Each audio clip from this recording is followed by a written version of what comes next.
ছেলেটাকে নিয়ে ইদানিং খুবই দুশ্চিন্তাতে আছি। মাছই খেতে চায় না। বাচ্চাকে অন্তত দিনে 1 পিস মাছ খাওয়াতে পারলেও মনে হয় যেন যে সম্পূর্ণ প্রোটিনের চাহিদাটাই পূরণ করছি। তখন এক্সট্রা করে আবার অনেক ধরনের খাবার তৈরি করা লাগে না। 1 পিস মাছ খেলে কিন্তু যথেষ্ট পরিমাণে প্রোটিনের চাহিদাটা পূরণ হয়। তবে বাচ্চার শরীরে শুধু প্রোটিনের চাহিদা পূরণ করলে তো হবে না, আরও পুষ্টিগুণ কিন্তু বাচ্চাকে দিতে হবে। তাই তো আজ আপনাদের সাথে শেয়ার করতে চলেছি মাছ আর মিষ্টি আলুর একটা দুর্দান্ত রেসিপি। একটি খাবারে হরেক রকমের পুষ্টিগুণ। তাহলে চলুন কথা না বলে মূল রেসিপিতে চলে যাই।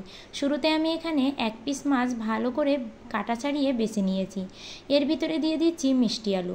মাছে তো রয়েছে প্রচুর পরিমাণে প্রোটিন, আর মিষ্টি আলুতে কিন্তু রয়েছে অনেক ধরনের পুষ্টিগুণ, যা শুনলে আপনারও মাথা নষ্ট হয়ে যাবে। তাহলে পুষ্টিগুণগুলো জানতে ভিডিওটি শেষ পর্যন্ত দেখতে থাকুন। এবার আমি এর ভিতরে দিয়ে দিচ্ছি পেঁয়াজ রসুন কুচি, কাঁচা লঙ্কা কুচি, পরিমাণ মতো লবণ হলুদ দিয়ে দেব, আর দেব চাট মশলা। সাথে আমি 4 চা চামচের মতো বেসন দিয়ে ভালো করে এটাকে মাখিয়ে নেব। এবার বলি মিষ্টি আলুতে কী কী পুষ্টিগুণ রয়েছে। মিষ্টি আলুতে রয়েছে প্রচুর পরিমাণে পটাশিয়াম, ম্যাগনেসিয়াম এবং খনিজ লবণের একটা দুর্দান্ত উৎস হচ্ছে এই মিষ্টি আলু, যা শুধু বাচ্চা নয়, বড়দের ক্ষেত্রেও শরীরের উচ্চ রক্তচাপ কমিয়ে হার্টের কাজকে সচল করে। এটি রক্তের কোলেস্টেরল কমায়, আবার এতে প্রচুর পরিমাণে ফাইবার থাকায় শরীরের জন্য ভীষণই উপকারী একটা খাবার এটা। এবারে এই সবগুলো উপাদান তো ভালো করে মাখিয়ে নিয়েছি। মাখিয়ে এবার আমি এখানে গোল গোল করে বল বল তৈরি করে নেব।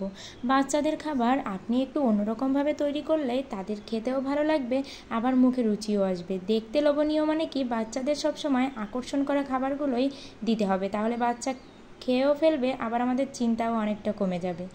এবার আমি এখানে বিস্কুটের গুঁড়া আর ডিম নিয়ে নিয়েছি। এক একটা বল ডিমের ভিতরে চুবিয়ে বিস্কুটের গুঁড়া মাখিয়ে নিচ্ছি।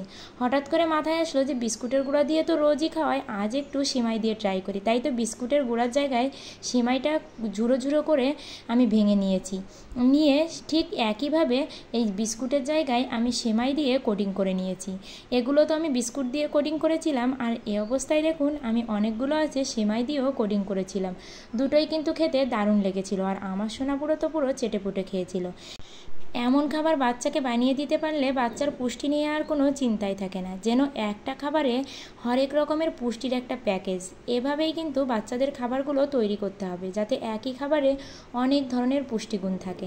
তাহলে বন্ধুরা, ভিডিওটি ভালো লাগলে অবশ্যই লাইক কমেন্ট করবেন, আর বন্ধু হয়ে অবশ্যই পাশে থাকবেন। আমার চ্যানেলটিকে সাপোর্ট করে সবাই সাথে থাকবেন, পাশে থাকবেন। সবাই ভালো থাকবেন, সুস্থ থাকবেন।